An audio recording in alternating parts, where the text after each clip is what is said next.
OK，这个刚刚开始的这个活动其实是英文是叫 word cloud， 就是说你们对这个标题有什么感想，你们可以打进去。然后我看到车、生活、安慰，但是有一个人打 K client 不懂什么意思 ，DY 也不懂什么意思。生活开心，房子。OK， 所以这些就是你们对财富的运用。所以其实今天的开示呢，我要讲的是，在佛法里面，我们怎么佛陀教我们怎么用这个财富，我们应该怎么用。OK， 所以今天的标题是如何运用财富。OK， 在我们开始开示之前呢，你可以先进入这个，你可以扫这个二维码，就是有什么问题可以直接打进去，然后等一下问答的时候我就会回答那些问题。OK， 所以你们可以先用手机扫这个二维码，然后进去，一想到什么问题立刻就可以打进去，可以吗？那我们现在就正式开始，我们先看经文。OK， 经文要讲的呢，其实是用途经，是真字部第5.41经。OK， 这个经文里面讲什么呢？我做了一个视频给你们看，所以因为如果我讲的话会很闷，所以你们先让你们看一个视频。有一次，世尊住在舍卫城祇树林给孤独园。那时，屋主给孤独去见世尊。世尊对他说：“屋主，财富有以下5种用途，是哪5种呢？靠努力奋斗、臂力积累、汗水赚取的正当财富，生弟子使自己快乐和满意，并适当地维持自己的幸福感，使父母快乐和满意，并适当地维持父母的幸福感，使妻儿、奴仆、工人和佣人快乐和满意，并适当地维持他们的幸福感。这是第1种财富的用途。同样，靠努力奋斗、臂力积累、汗水赚取的正当财富，生弟子使朋友和同事快乐和满意，并适当地维持他们的幸福感。这是第2种财富的用途。同样，靠努力奋斗、臂力积累、汗水赚取的正当财富，生弟子用财富来防范可能因火灾、洪水、国王、强盗或不受喜爱的后嗣而造成的损失，他使自己免受这些损失的影响。这是第3种财富的用途。同样，靠努力奋斗、臂力积累、汗水赚取的正当财富，生弟子献上5种祭品，献给亲属、宾客、祖先、国王和神灵。这是第4种财富的用途。同样，靠努力奋斗、臂力积累、汗水赚取的正当财富，生弟子向那些远离醉酒和放逸，坚守耐心与温和，自我调伏、自我镇定，致力于涅槃的修行者和婆罗门提供一种崇高的供养，一种天堂般带来幸福、通向天堂的供养。这是第5种财富的用途。屋主，这就是财富的5种用途。屋主，如果圣弟子采用了这5种财富的用途之后，他的财富耗尽了，他会想：虽然我的财富已经耗尽了，但我已经采用了这5种财富的用途，这样他不会后悔。但如果圣弟子采用了这5种财富的用途之后，他的财富增加了，他会想：我采用了这5种财富的用途之后，使得我的财富增加了。这样，无论哪种情况，它都没有遗憾。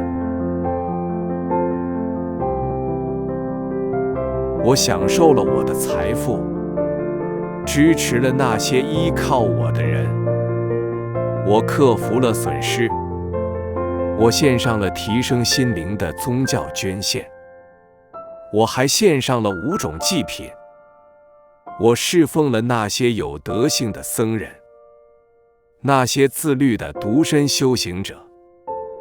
我已经实现了在家人渴望财富的每一个目的。我所做的让我无怨无悔。回忆起这些，一个在家人坚定地驻足于高尚的佛法，在此生中，人们称赞他；死后，他在天堂欢喜。OK， 所以这个就是经文里面呢，佛陀所讲的这个用途经。那接下来呢，我要讲的就是我会解释这个经文里面佛陀所讲的一些东西。OK， 第一个呢，就是佛陀讲的要照顾好自己、父母、妻儿、佣人。OK， 所以说这个是第一种财富的用途。那第一种财富的用途，我们先讲一下。佛陀有讲，刚才有讲的就是正当的财富，我们要拿到正当的财富，就是说你的财富，你要用你的财富用到无冤无悔，你不可以用非法的那个手段去赚取那些财富。所以就比如说，不要偷，不要抢，不要骗，尤其现在骗子很多所以这个。等一下，我也会讲到这件事情。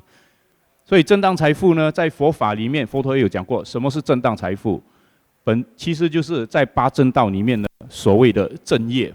OK， 正业是什么？就是你有合法的工作 ，OK， 但是合法的工作你不可以买卖武器。买卖武器在外国不是在新加坡不可以，在外国呢是一个合法的工作，但是佛陀不建议你们买卖武器。第二呢是不要买卖生物，生物就是包括动物还有人口，所以贩卖人口不可以，贩卖这个动物也是不行。第3个呢就是不要买卖肉类 ，OK。第4个不要买卖制醉品，制醉品就是酒，或者是现在在西方世界或者是在泰国他们卖什么大麻 ，OK， 所以这些全部不要卖 ，OK。然后呢，接下来不可以卖什么毒药 ，OK， 毒死这些蟑螂蚂蚁或者是撒在那个土地里面，不要给它长草的那种毒药，全部不要卖。所以这就是5种佛陀说正业。对不起，我那个字打错，不是成业，是正业。正业是合法的工作，是合法工作里面呢，这5种买卖你不可以做。OK， 这不是讲不可以做，尽量不要去做。OK， 要不然的话，你有可能会有一点点的瑕疵了，你的道德会有一点点的瑕疵。OK， 接下来我们讲完这个正当的这个财富之后呢，先讲一下佛陀第一个讲到的是什么？要照顾好自己。为什么他第一个这样讲照顾好自己，而不是说第一个要照顾好你的家人？理由很简单，就是因为你本身身心要健康，才有可能照顾别人，对吗？你有可能叫一个神经病去照顾他的家人吗？不可能嘛，他自己都有问题了。所以第一就是你一定要先照顾好自己，你本身一定要身心健康。OK， 如果你压力很大，你很容易就会怎么发脾气，有可能还会骂人打人。对吗？所以你的心里面不健康，所以最好是可以的话，就是去做一些运动还是去找一些辅导，可以让你的压力减低，或者是比较极端就是换工作啦，但是那个已经是很极端了。但是最好是先照顾好自己，身心健康。然后呢，虽然照顾自己，但是不要委屈自己。委屈自己是什么意思？有可能我的这个年代或者是更年轻的，有可能不会发生啊。但是我们的父母、我们的祖母这些祖父母的那一辈很多时候自己吃剩饭剩菜，然后好的给孩子吃，给孙子吃，有发生很多这种事情。然后我有碰过一个信徒说，我生病不用去看医生，没关系，他自己会好。然后我就跟他讲说，你不可以这样，因为你如果是为了省钱，那你的病如果是小病还好，如果它是一种长期病，你没有去医，你不知道，它后来发展成更严重的时候，那时候你会给你的家人增加更多的问题。所以呢，不要省钱 ，OK， 不要为了说我要省钱，我就不要去看医生 ，OK， 不可以这样，也不要说我为了省钱，我隔几夜的饭菜都拿来吃 ，OK， 不要这样。所以佛陀在这里讲的花钱来照顾自己，是要花一定的数目，不是说完全不要花，那个是不可能的 ，OK。所以不要委屈自己。然后接下来的就是适当的去享受，适当的享受就是很像我刚才讲的，要让你自己的身心健康。你身心要健康，你就一定要放松，你不可能一直绷着那个心去工作、去照顾别人，这样你会很容易，你的心就会受不了。所以适当的去适当啊，不是说完全去享受180%，把钱全部花到完了，回到家我去日本玩完了，我的钱这个月没有钱给你们了，不可以这样。所以要适当，自己去知道说你的储蓄有多少，你可以花多少钱，然后去享受一下。所以这个就是佛陀讲的，要先照顾好自己。接下来他有讲的是什么？要照顾好你的父母。OK， 照顾好父母，为什么呢？因为父母养育我们成长。OK， 佛陀有讲过，就算把全世界的财富给父母，你都还不了这份恩情。给他生了你，然后把你养大成人，给这个恩情是还不了的。所以呢，你需要在你的能力范围之内，尽量的满足你的父母的要求。能力范围之内我不是讲说他们无理取闹我要住那个几百万的 condo， 你都要买给他，不是这样所以能力范围内，如果比如说他想去哪里旅行的话，说我没有去过那边去看，我很想去看你尽量就存钱带他过去就是这样 ，OK。所以这个就是刚才我讲的，在能力范围内呢，尽量满足你的父母的要求 ，OK。所以也不要超过，因为一超过，不止他去了之后回来也是会不怎么高兴啦，因为你花太多钱，你出国你也不高兴的。然后你回来你会碰到很多问题，你碰到的问题他知道了，他也不会高兴。所以最好是在范围之内能力范围之内。接下来呢，佛陀讲的是什么？照顾妻儿。OK， 我们先讲妻子其实妻儿是现在的讲法啦，但是以前的讲法，现在的讲法其实是两公婆啦所以，但是他佛陀在经文里面讲的是妻儿，所以我现在就用妻儿了。所以既然你们已经结婚了，就要照顾好彼此 ，OK。第一呢，要怎么照顾好彼此？第一，多沟通，可以多讲，不要很多时候你会发现在拍拖的时候哇，讲电话讲不停但是结完婚之后没有话讲了你做你的工，我做我的工，回来吃饭讲2句话，睡觉，然后隔天又是一样。然后几年后生孩子更惨，生了孩子根本不讲话，只跟孩子讲话。然后呢，就是你去叫你的妈妈做这个，你去叫你的爸爸做这个，为什么要讲你们2个不可以沟通？所以不要发展到这种情况 ，OK， 要沟通。虽然这个还没有讲到钱讲到钱，佛陀也是有讲过，要怎么样呢？多买礼物给对方。其实讲是讲买礼物啦，但是不是说一定要花钱去买。有时候你send 一个 message 给他说你做工怎么样会很累吗？这样有可能一句问的话，关心的话那个对方就很高兴 ，OK。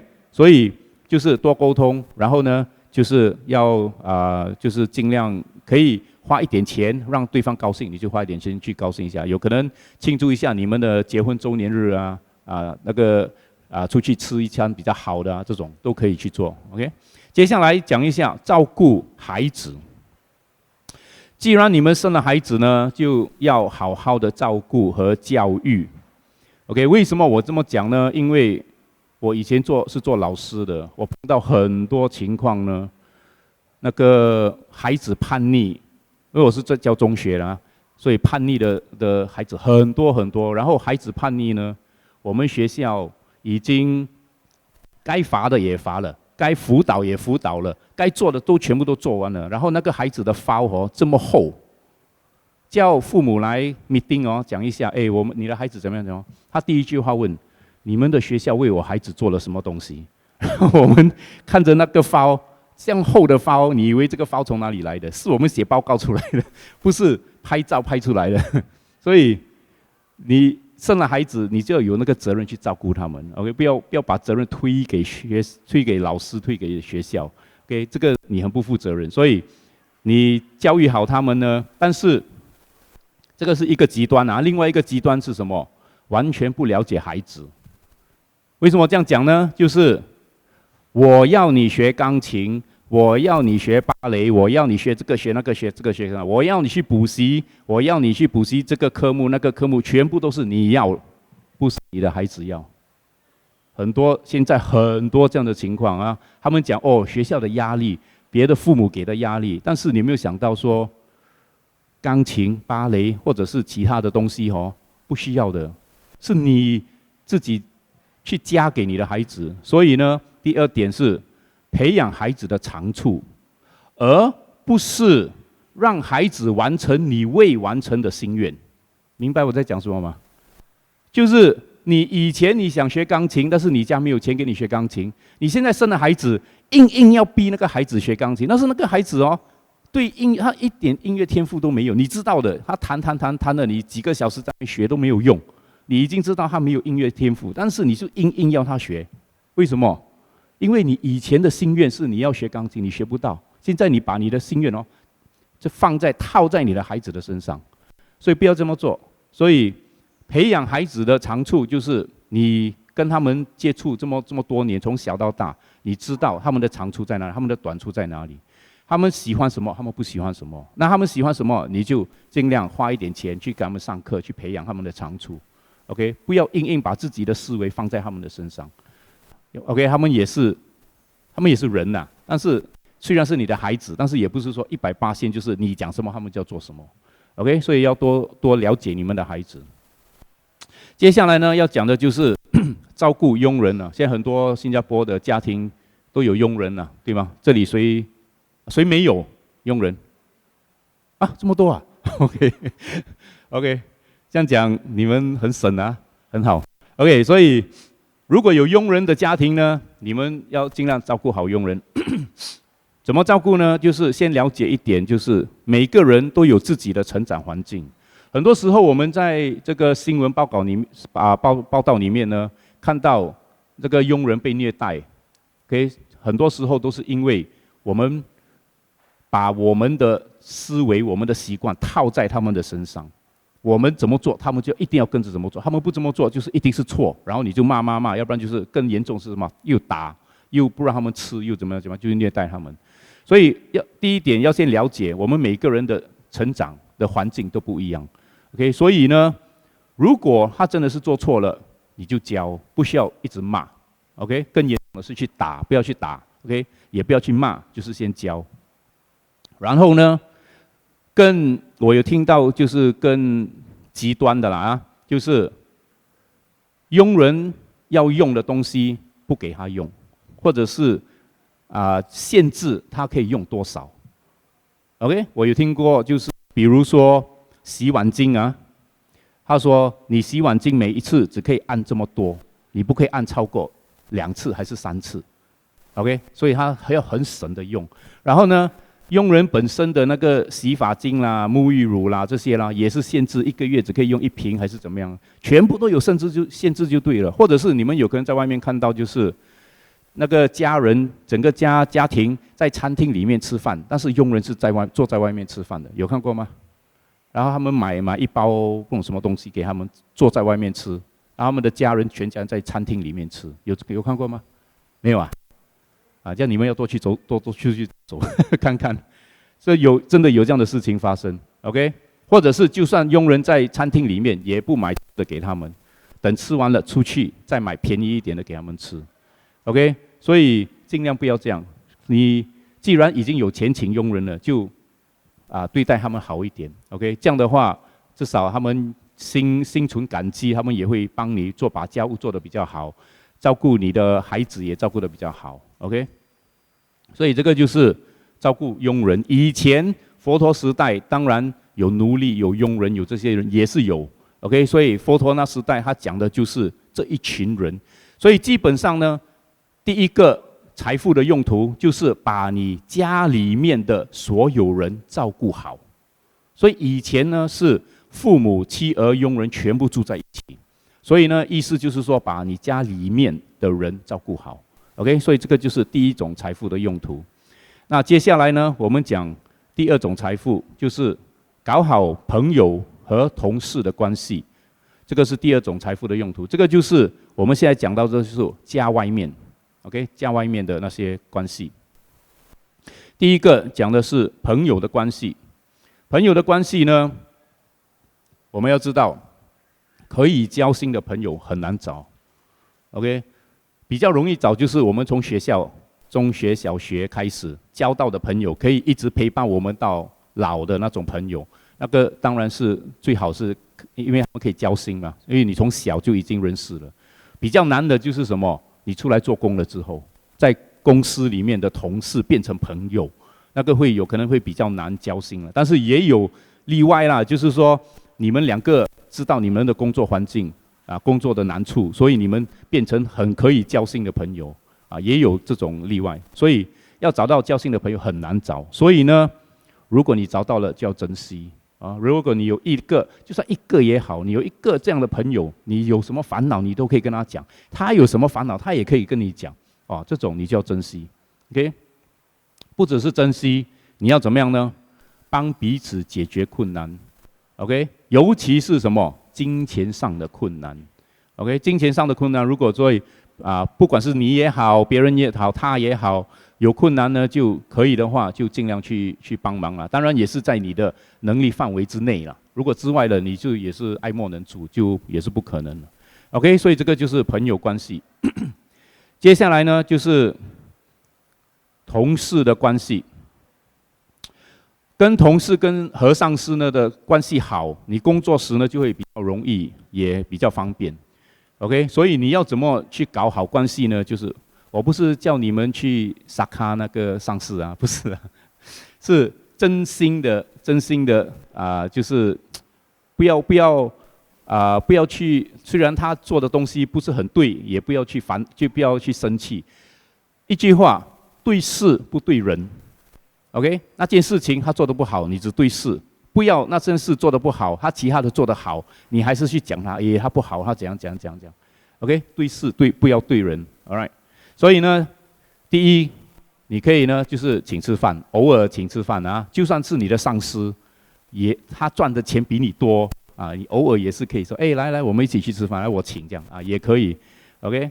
然后呢，或者是生日可以送礼物，同事或者是上司也可以送礼物，这是不是说一定要买很贵的礼物我没有这样讲你要可以送那种小小的礼物送给他们，就是只是表达你的心意你对他们的关心，他们知道你记得我的生日他就会很惊喜。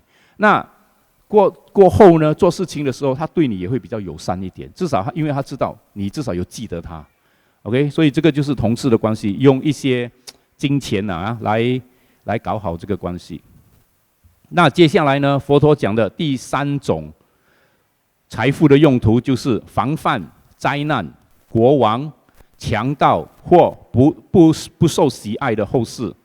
OK？ 这个很长第一个，防范灾难，火灾、水灾。OK？ 我们新加坡没有地震这些，所以不算。OK？ 第一个，我们现在讲的就是住家保险，我们可以防范灾难。其实灾难大多数如果有问题的话，都是在家里 OK， 我不要讲车啊，因为车也不是每个人有。所以第一个就是买保险。其实佛陀讲这个的时候，那时候没有这个概念啊，没有保险这个概念啊。但是现在我们现代人已经有保险这个概念，而且很普遍。所以呢，第一个一定要买的是什么？住家保险，尤其是新加坡，因为新加坡我们可以买 HDB 已经算是便宜，所以便宜的我们就要尽量去保护好它，不要啊被火烧了没有去了哈到时候你买不到 HDB 了哇你就烦恼，到时候你要买 condo 或者是买这种屋子啊哇更贵了你就很烦恼。OK， 第一个这个其实每个人都不是每个人大多数的人都会有，就是 HDB 强制一定要买的就是家庭保障计划，就是 Home Protection Scheme。OK， 这个如果你买 HDB 的时候，你有跟 HDB 借钱贷款，你就一定要买这个。这个是什么意思？这个就是你们因为 HDB 一定要2个人的名字嘛，对吗？如果其中一个去世了之后，另外一个人不需要再还那个贷款。OK， 当然也要看，如果你不是买100%的，他还是要贷款。但是如果2个人都是买100%的保险的话，就是其中一个去世了，另外一个就不用再还钱。OK， 这个是强制性的啦，所以也不用讲这么多。第二个是什么？火险，这个每个人都一定要买的。OK， 接下来呢就是住家财务保险，这个政府没有规定一定要买，但是呢，建议是每个人都要买。为什么？因为火险只保 HDB 建的东西，比如说那个 HDB 那个被火烧到很严重 ，HDB 只负责还钱修理墙壁、那个天花板跟地上，你的家私、你的首饰、你的钱，如果你放钱放在家的话，全部烧到完了，他不赔了这个火险不赔了。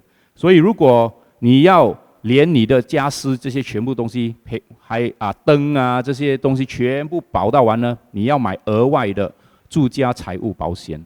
OK， 所以这个就是佛陀所说的防范灾难，用钱来防范灾难。OK， 所以前2个好像我讲的 HDB 规定一定要买，那个没有问题。现在讲的是第3个，有些人有买，有些人没有买。OK， 所以建议是去买个人保险。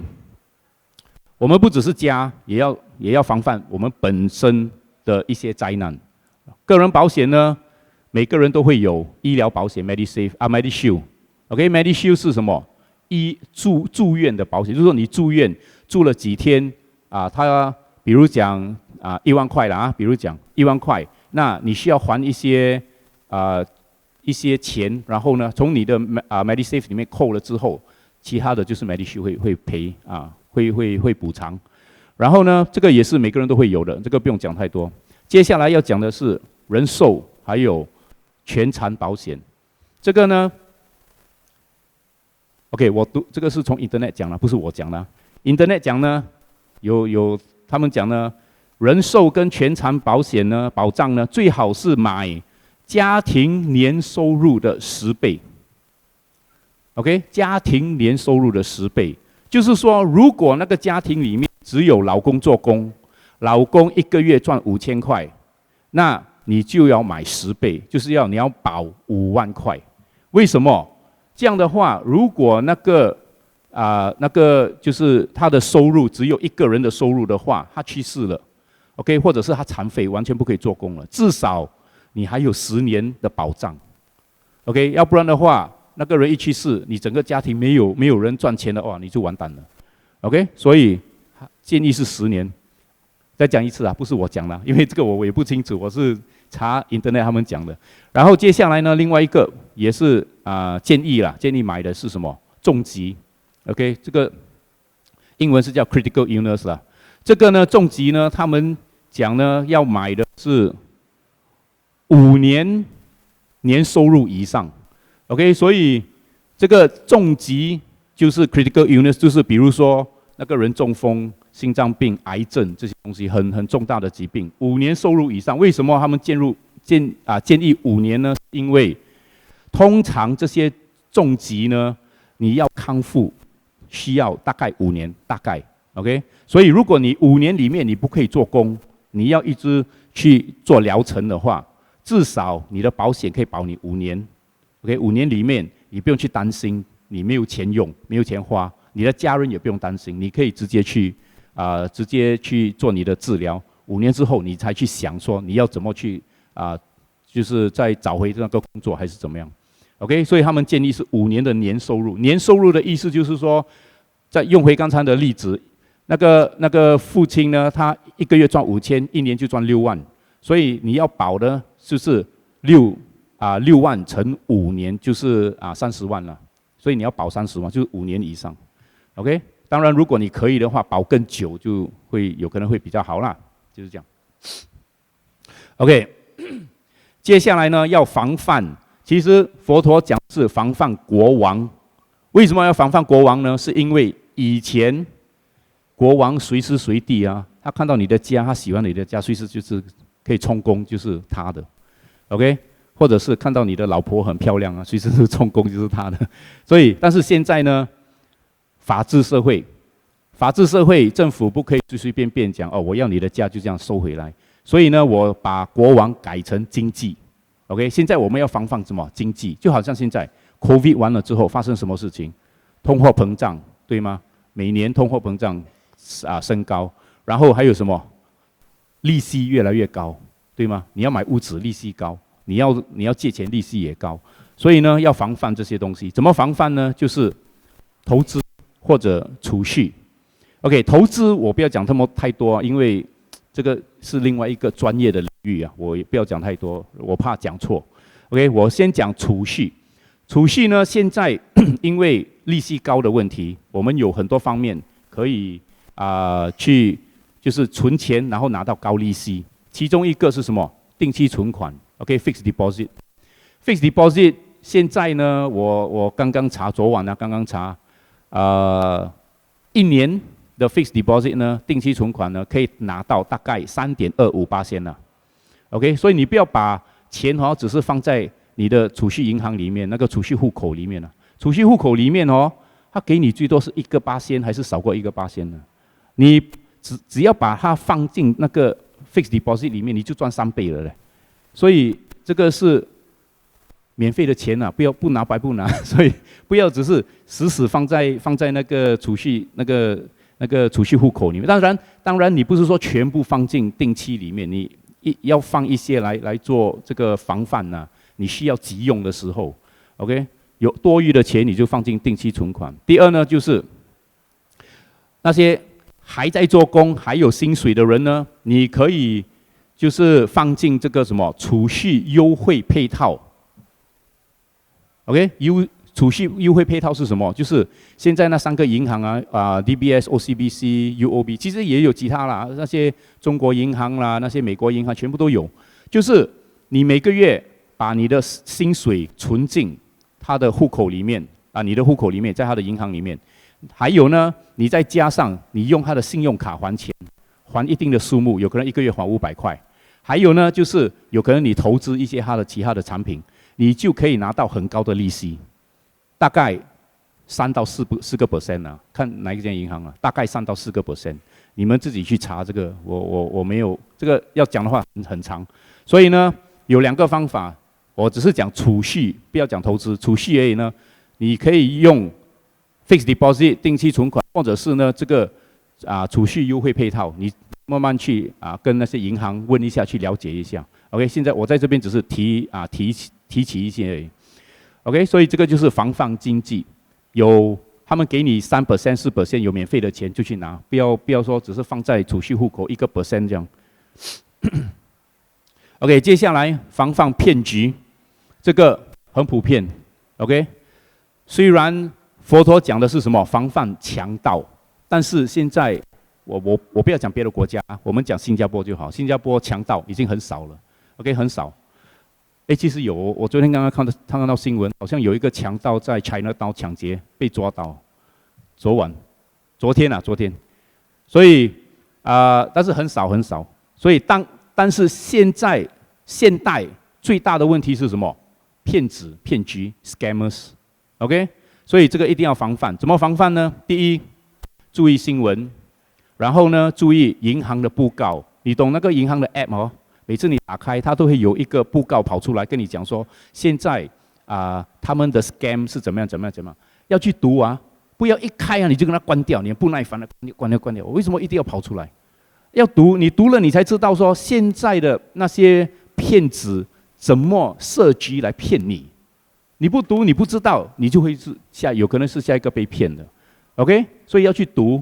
然后还有一个政府开的网站 Scam Alert， 但是这个网站我觉得有点奇怪了，为什么他们只有英文版本，没有华文，没有马来文，没有印度文，我不知道为什么讲，只有英文版本。所以你们会的话去读，不会的话问你们的孩子啦 ，OK？ 所以这三样东西都要去读去了解。OK， 不要懒惰，什么都不要读，到时候你被骗，你就不会怨不得别人了。不确定就不要随便转钱。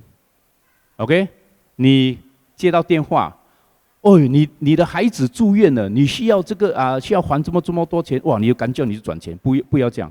OK， 或者说有人打电话，你的银行户口有什么问题要你转钱，不要转，立刻去怎么样？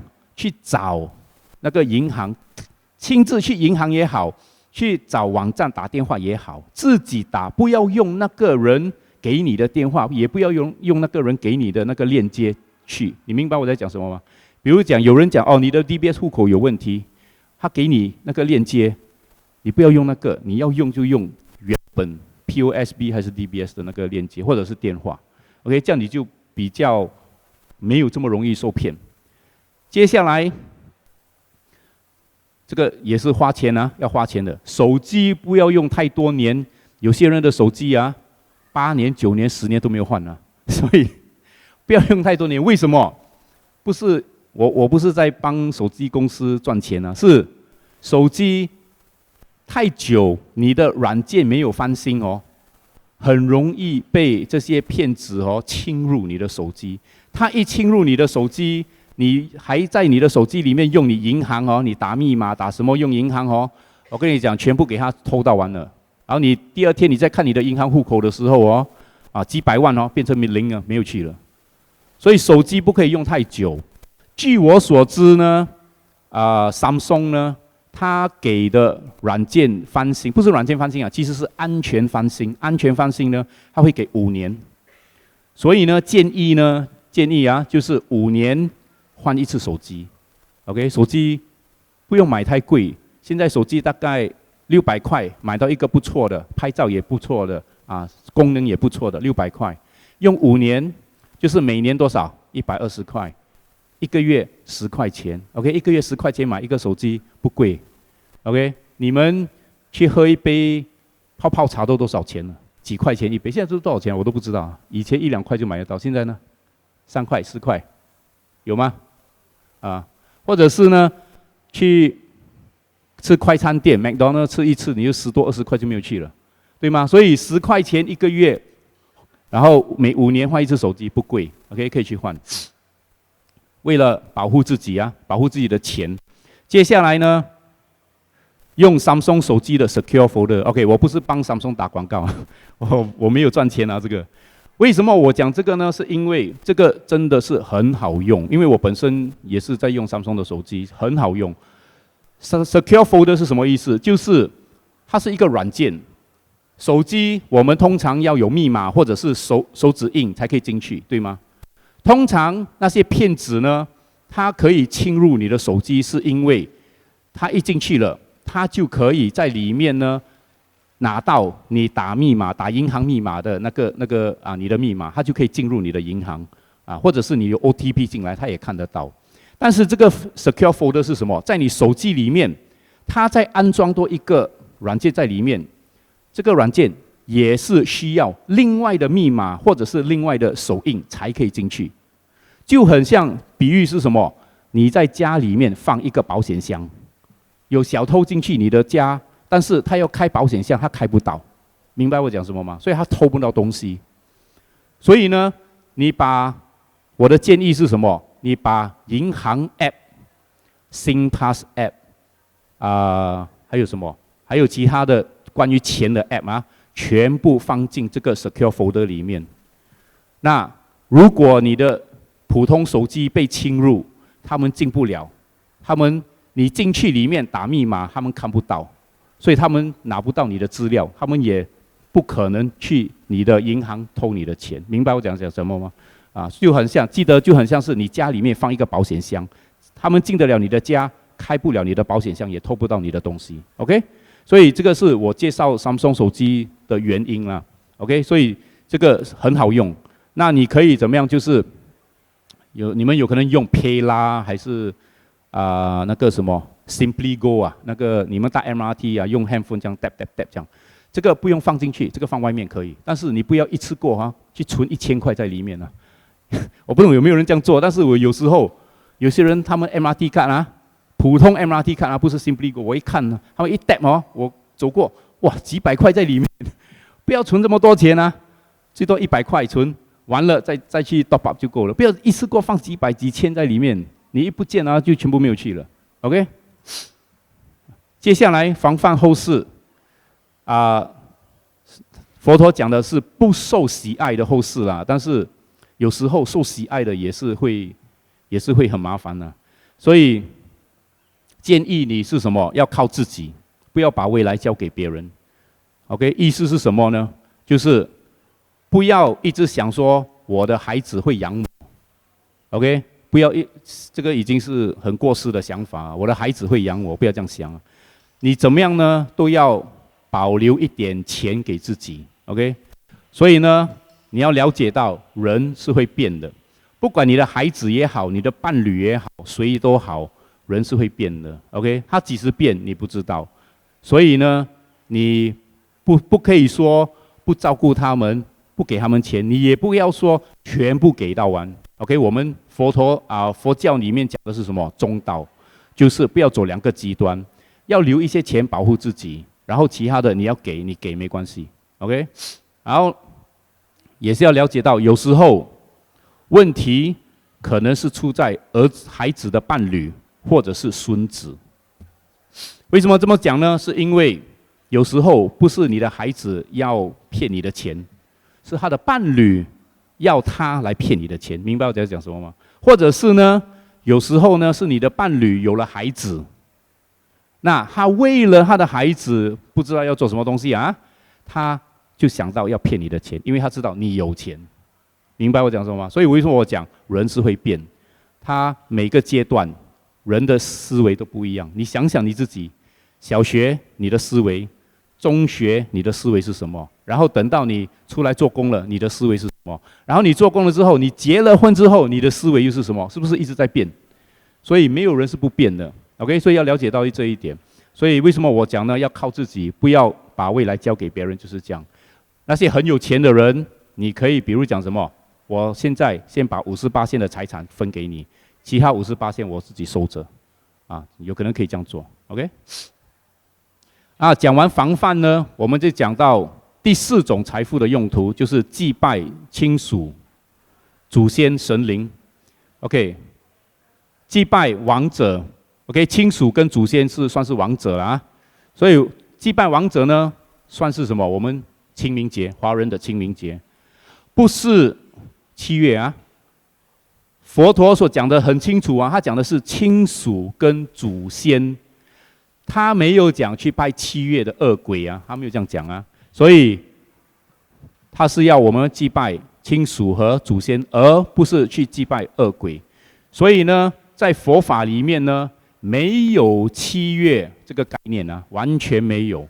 OK， 他们是要我们祭拜我们的亲属跟祖先。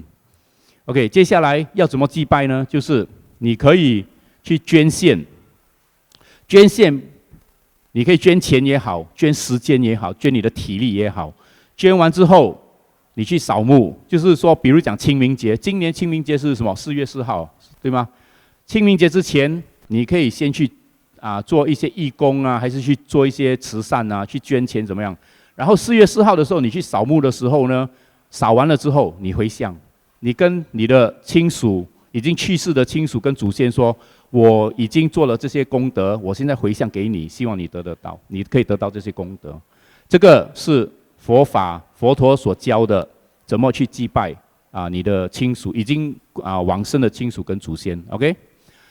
不是烧纸钱和纸产品啊，不是啊。这个是虽然很多人的讲这是佛教，不是啊，这完全不是佛教啊，这个已经是我也不能叫什么教，有可能是神教还是什么教，也不是道教，道教也没有教这种东西 ，OK？ 不要去烧这种东西啊，你要烧香还 OK， 不要现在啊，我有看过啊，那他们已经做到什么？有 iPad 啦，有车啦，有女人啦，有屋子啦，房屋大间很大间的，还有什么？哇，很多 pattern 全部跑出来了。OK， 不用花钱去买这种东西，你甘愿花钱去帮那些需要帮助的人，那些慈善机构，然后你去回向，那个功德会更大。OK， 然后记得亲属跟祖先的德行，你去扫墓回向的时候，不要去到他扫墓了之后你以前你脾气很坏的嘞，我一边骂一边讲，你以前一直骂我的，这样的。不要去讲这种东西，讲他好的东西。你以前有帮过我，你以前怎么样对我很好，怎么样？不要去讲坏的东西。OK， 已经过了，他已经去世了，不用再讲了。OK， 也不要去扫墓的时候去求发财。OK， 很流行啊，我现在给你看一个 video。When you're done with the first two parts, then you would give your offerings to your ancestors. This can be in the form of food, or paper money, or paper houses. My great-grandmother was a Peranakan lady, so this year my auntie brought some paper sarong kebayas to burn as a form of offering. So the idea is that these goods would be received by the ancestors in the afterlife. These days, I know that some shops, they make paper iPads and paper Mercedes-Benzes for people to burn as offerings. So at the end of the entire ceremony, the family members would gather around the tomb and we would throw up these colored paper in the air, shouting to the heavens for blessings.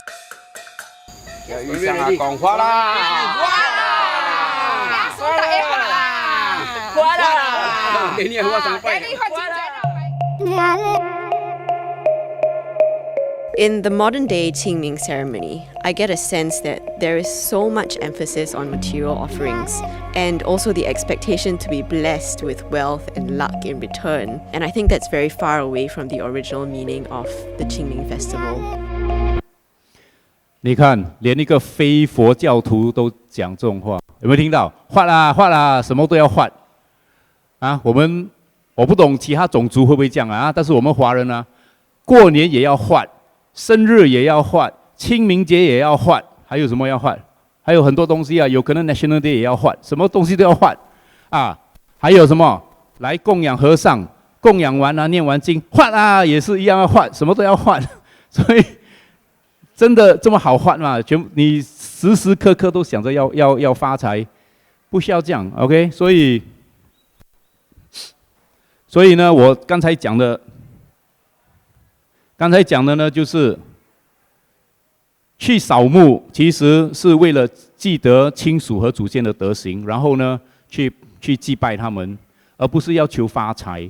你要求发财的话，老实讲我很可怜你的过世的亲属跟祖先，他们在世的时候已经很辛苦了，要做工，要养活家人，死了还要保佑你发财，哇，是不是很辛苦？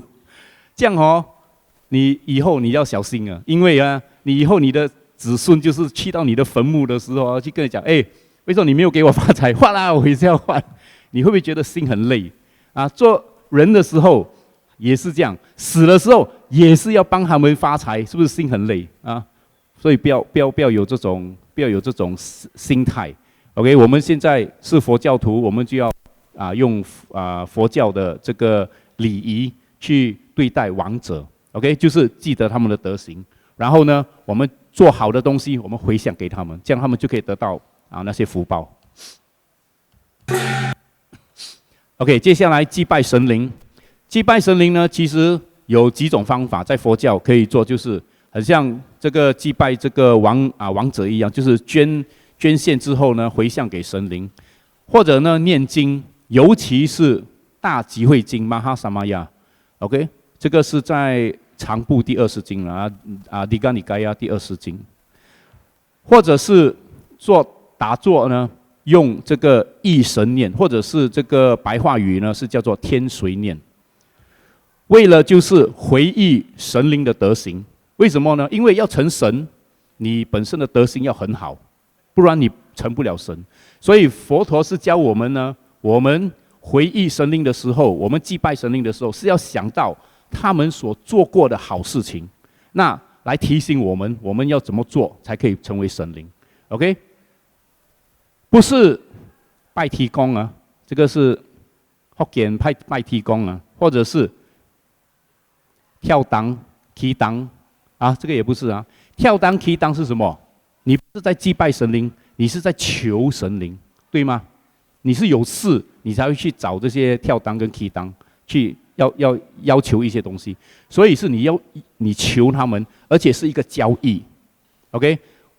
佛陀所讲的祭拜不是交易，是你用你本身去意念他们，去想他们的好处，还有就是回向给他们 ，OK？ 所以不一样啊，是我们付出，而不是去交易啊，也不是向神灵祈求祝福跟发财啊 ，OK？ 很多人都是这样做的，所以不要这样做。我们如果是佛教徒，就用佛陀所教的方法。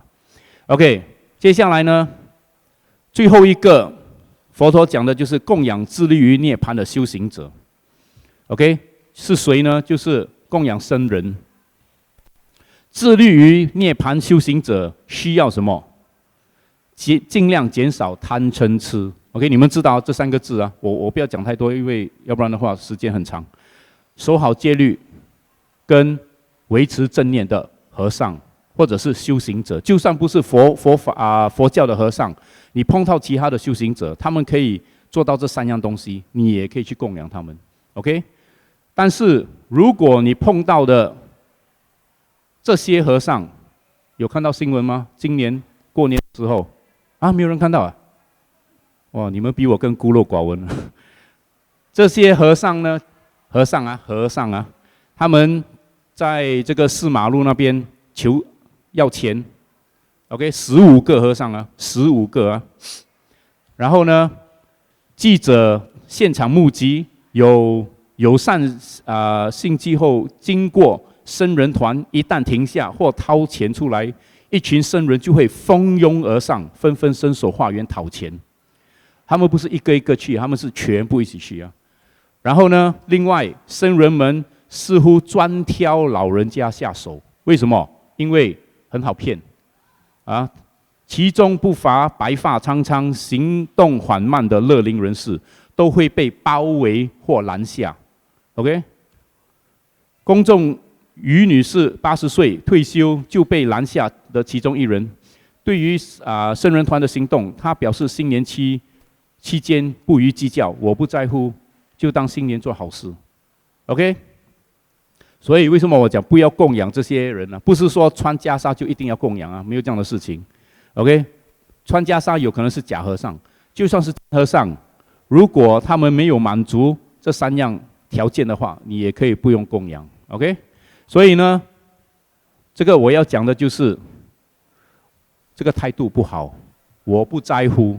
为什么？因为他不在乎，但是他会造成什么？这些人每一次都会这样做 ，OK？ 所以你们如果碰到，就一定要阻止，或者是甚至打电话给警察，叫他们来阻止这些人。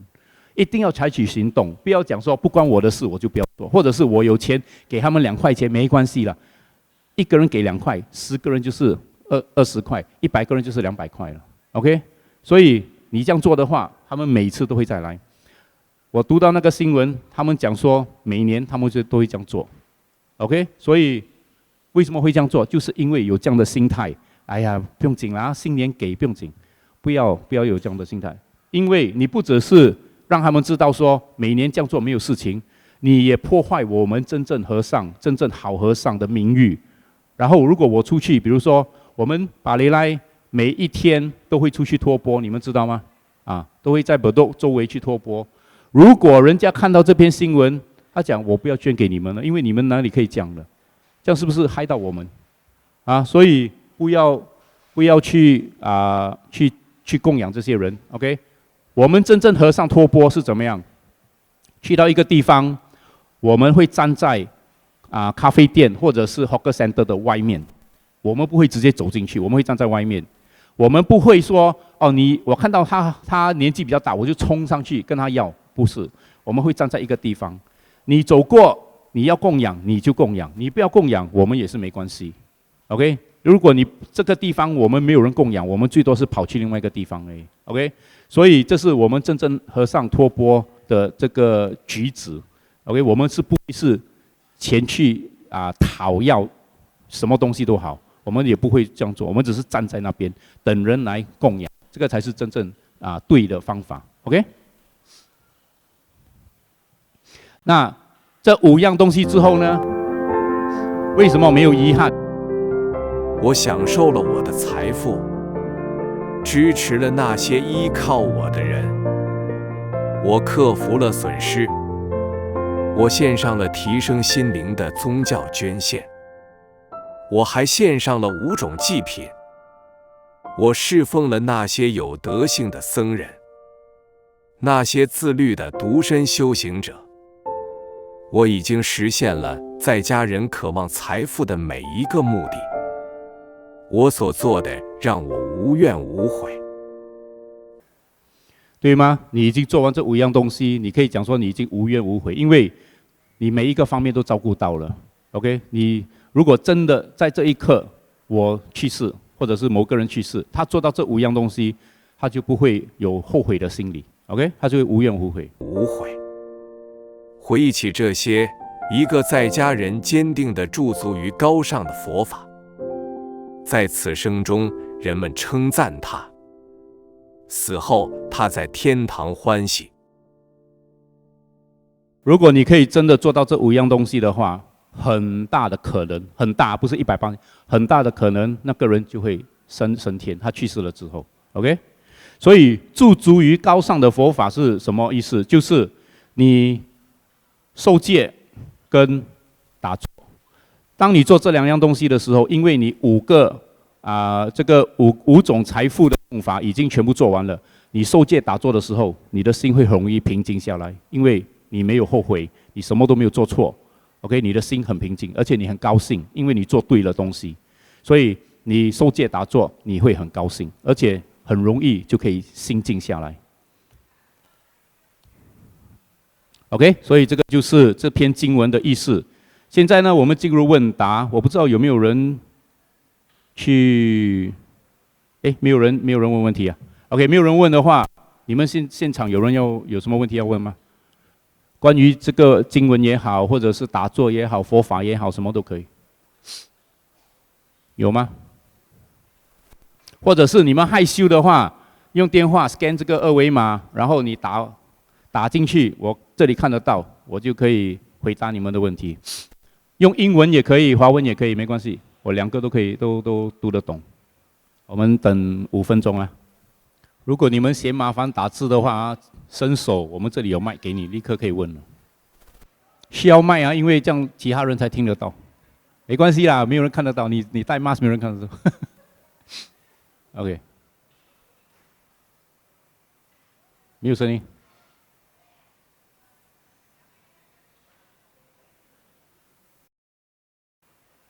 另外一支麦，试试看。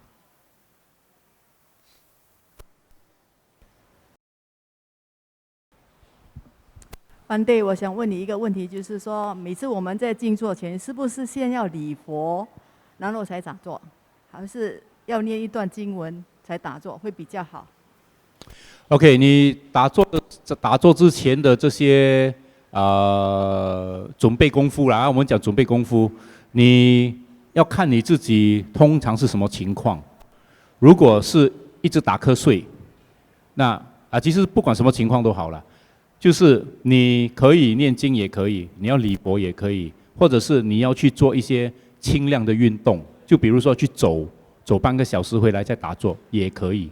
为什么要这样做呢？因为你这样做的话，你第一可以提高你的精神，你不会说做工回来很累，你一打坐就睡觉，或者是你做工回来很烦，很多东西在脑里面，你去礼佛，你去念经，你去做一些运动，轻量的运动，回来它可以帮你把心静下来。那你去打坐的时候，你就比较容易可以进入状况，明白吗？所以不管哪一种情况都好，你要做准备功夫，你可以去做，但是不要过度，不要过度，就是你不要念经念到哦，你要打坐的时候你是打瞌睡的，因为你太多，你念太多了，要适量。念经也好，礼佛也好，运动也好，要适量。然后做完了之后，你去打坐适量是多久？你们要自己去测试一下啦，去衡量。每个人身体不一样所以很难讲。OK？ 那些有打进来的，我等一下再回答。对不起，手机没有电。我想请问一下，假设我妻子是基督教徒，这样我呢，也不算是虔诚的佛教徒，可是我想比较偏向佛教的那个修行，我每天应该怎么开始呢？怎么开始？开始做什么？就是像刚才你所说的修行。对。OK， 你要了解到一点，就是其实佛教没有说跟其他的宗教有冲突，没有冲突。为什么？因为我们讲五戒就好五戒：不杀生，不偷盗，对吗？不邪淫 ，OK， 不说谎。最后一个是什么？不服用治罪品，对吗？这5样东西，你想一下，跟其他的种族、跟其他的宗教有冲突吗？没有冲突，只要你是人，你就可以做，对吗？所以你可以每天早上念这5个戒律 ，OK？ 你要念英文也好，华文也好，你要念巴利文也好，但是最好是你自己可以了解他在讲什么东西 ，OK？ 可以去念，然后你念了，你就提醒自己说，我每天尽量守好这5个戒律，然后你晚上回来了之后，睡觉之前，你就想一下，我今天这5个戒律，我有没有哪一个我破了这个戒律？如果我破了，没关系，提醒自己明天想办法不要破那个戒律。所以你每天慢慢进步，慢慢进步。有可能第1天你全部破到完了，没关系，第2天尽量1个不要破你只是破4个，然后你再慢慢，有可能几个星期后你再进步，你只破了3个，你守住2个慢慢这样进步就可以。OK， 这样是比较简单，这样也不会跟你的老婆有冲突了OK， 你也可以跟你老婆也可以这样做因为跟基督教完全没有冲突。OK， 先回答一下，如果身边的人有做过流产，该怎么做功德 ？OK， 如果流产其实不要有心理负担，因为这是有可能身体不好，还是有可能有可能是那个婴儿的业，他的业不可以让他在这个世间上出世，或时间还没有到，所以呢，不要有太多的负罪感。你应该怎么做呢？就是很像我刚才讲的，就是去做慈善，去做义工，然后呢回向给这个流产的这个众生 ，OK？ 所以不管你做什么好事，你受戒也好，你打坐也好，你就算看到那些学生拿那个供叫你捐钱你捐1块钱给他你都可以回向功德 ，OK？ 只要是一件小小好事都可以回向功德，所以最好是很像我刚才跟他讲的，你晚上睡觉之前想一下，我今天有做过什么好的事情如果呢5戒里面你守到了4戒 ，OK， 很好，那你就用这4戒的功德，你回向给那个流产的那个众生然后让他可以投胎到一个好的地方，就是这样 ，OK？ 所以这个不要有负罪感，因为这个很难讲，不一定是你的问题，有可能是那个众生的问题。OK， 另外一个问题 ，At the last moment, if still conscious, shall we continue on breathing, or shall we focus on past merits or good deeds？我讲华文啊，因为这是华文的开始。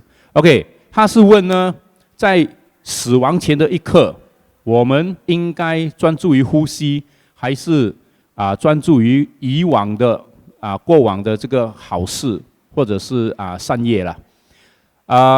这个其实老实跟你讲如果你们没有打坐的话很难做到，很难做到，因为有打坐的人就会知道，你打坐到一定的这个时间段，就是讲你有可能打坐了几个月，你持续每天打坐几个月之后，你会发现有一件事情，每次你回想你的人生的时候，你都会想到什么不好的东西，你以前做错的东西。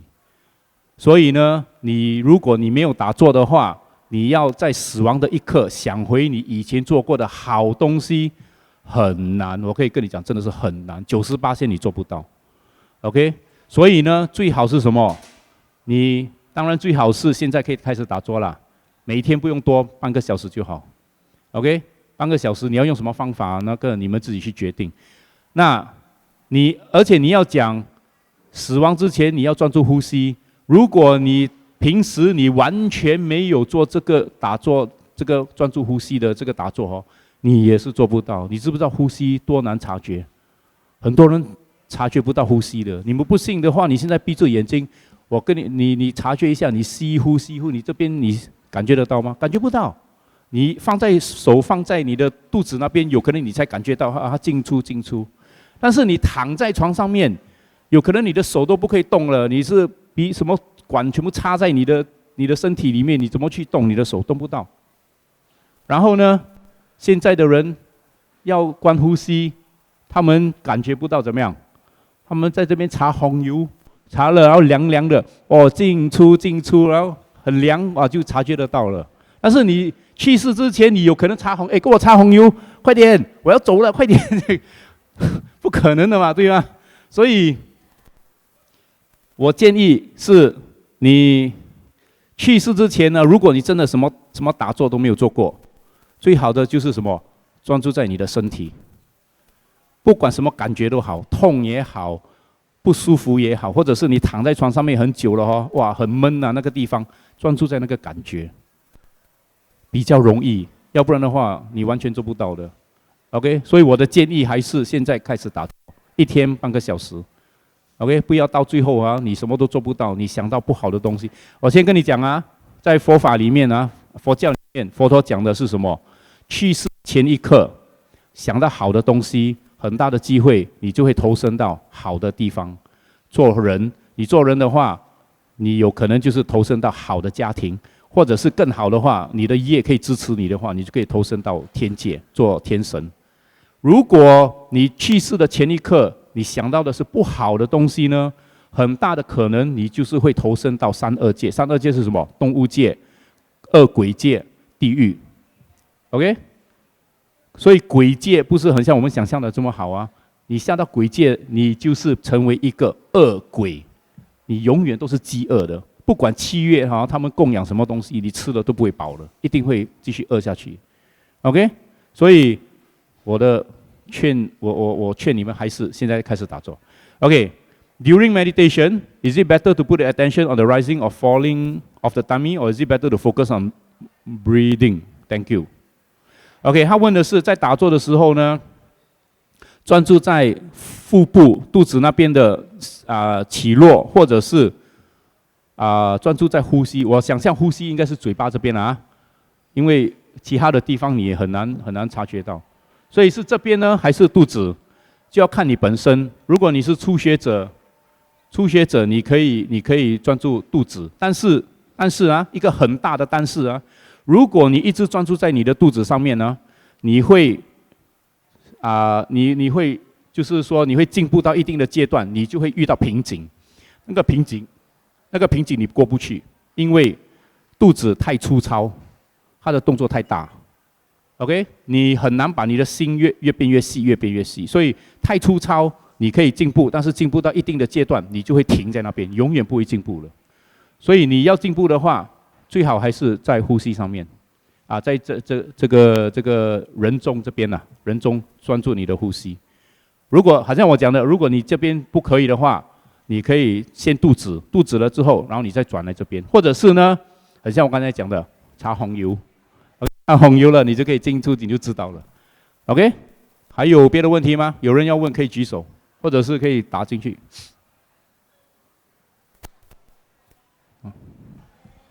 我看最后2个问题了啊，他的最后一个，他的之后再多一个 ，OK， 要不然太久了啊。师傅你好，我打坐呢，我发现我没办法进入萨玛地，然后一个原因是我的欲望还是很多，比如说我会很在意一些美好的外表，我有看过书，也问过禅师。什么？再讲一次。我有看过一些书啦，是叫我修不净观啊，比如说观想头发、体毛、牙齿、指甲跟皮肤，你可以，我想知道怎样利用这五个东西来好像训练我的心，不要在意外表啊，去迷恋那种美好的外表这样。你的问题不是在那个禅法上面，你的问题是在五盖上面。你懂五盖是什么吗？有听过。5个障碍，第一个障碍是什么？第一个障碍就是欲望，第二个障碍是嗔心 ，OK， 嗔恨心。第3个障碍是什么？打瞌睡、睡觉 ，OK， 然后就是什么？然后就是疑惑 ，OK， 或者最后一个就是妄念，很多妄念。你的是第一个，欲望太强。不管我可以跟你讲，我可以打包单啊，不管你用什么方法都好，你都不会进步。为什么？欲望太强，很像你自己讲的，我一直想要进入什么的，或者是进入定啦他讲的是定。打坐最重要的是什么？打坐是跟外面的世界走反方向。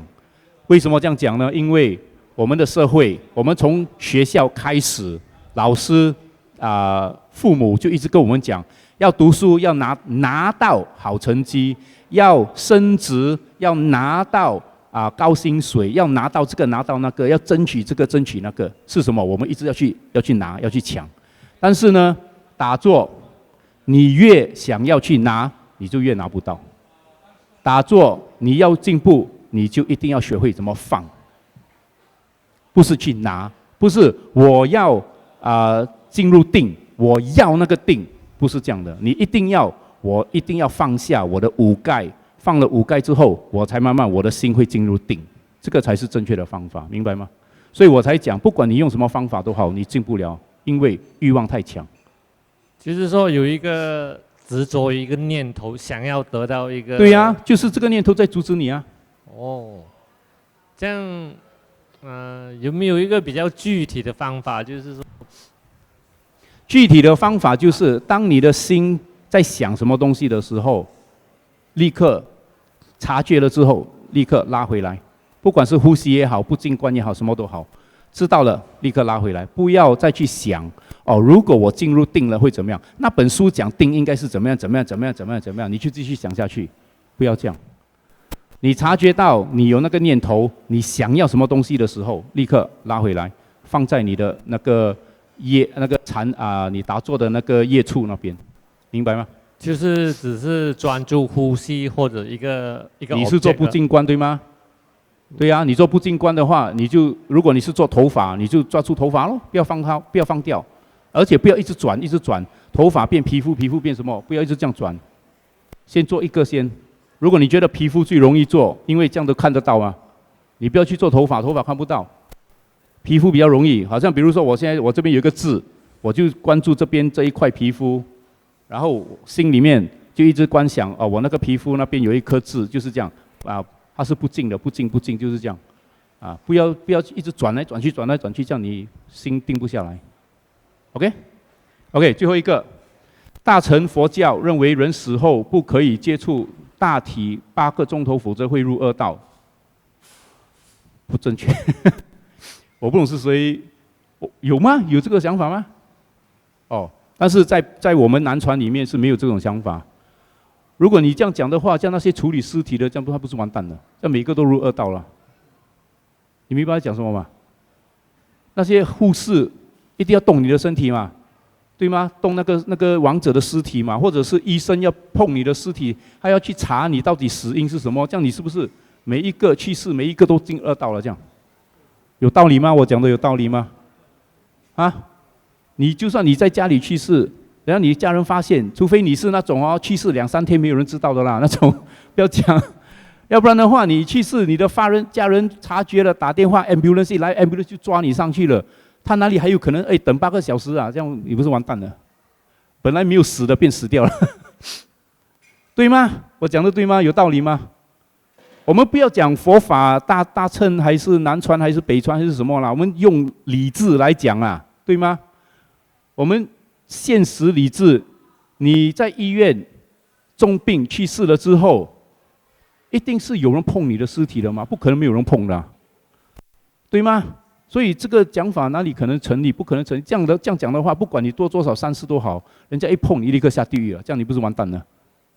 这样你要怎么样？要去世之前啊，把我搬到那个山洞里面，不要管我，我3天之后你才来，不可能嘛，对吗？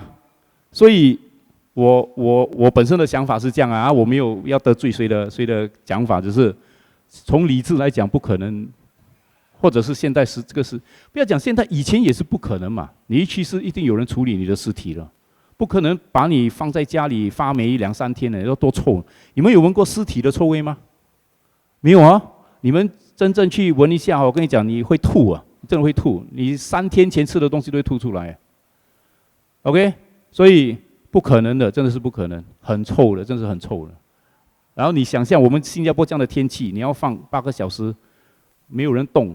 放在那边了，哇，真的是不可能啊！OK， 所以这个想法，我本身认为啊是不可能的 ，OK 是错的。OK， 我们到这里，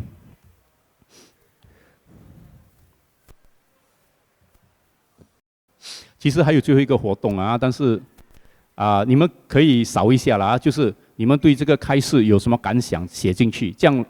我看到你们的感想之后，我可以有什么不好的地方，我可以改进。那改次我开示的时候就会比较好 ，OK？ 所以我这个会先放住，然后我们先做完那个结束那个礼仪先 ，OK？